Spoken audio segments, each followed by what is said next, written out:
بسم اللہ الرحمن الرحیم۔ السلام علیکم ورحمۃ اللہ وبرکاتہ۔ دورہ نحو و صرف میں شائقین عربی کو خوش آمدید۔ پچھلے 3 لیکچرز ہمارے نحو کی تاریخ کے بارے میں تھے جو آپ کے گوش گزار کیے۔ آپ کو وہ کیسے لگے؟ آپ کے کمنٹ بہت کم آئے ہیں۔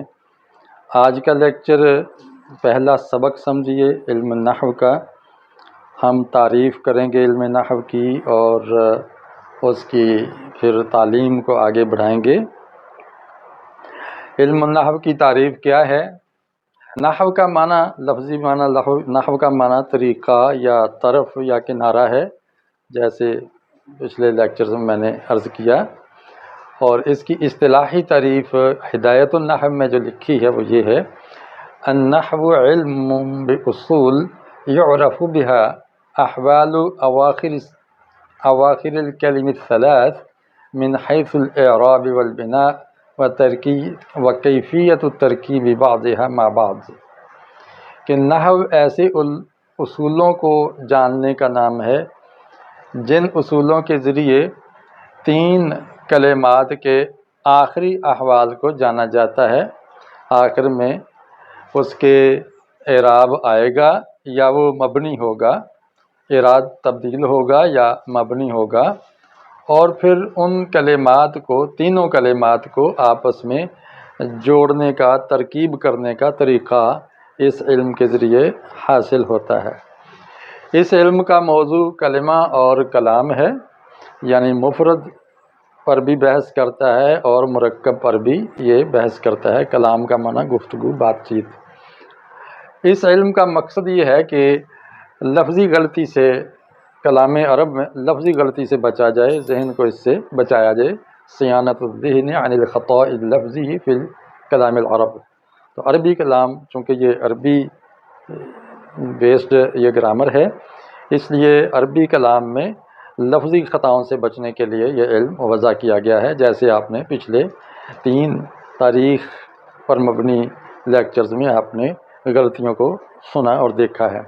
آج میں ایک اور غلطی کا ایک واقعہ تھوڑا سا سنا دیتا ہوں کہ عربی بولتے ہوئے خود عربوں نے بڑی غلطی کی ہے۔ ولید بن عبد الملک عربی النسل تھے، حکمران تھے۔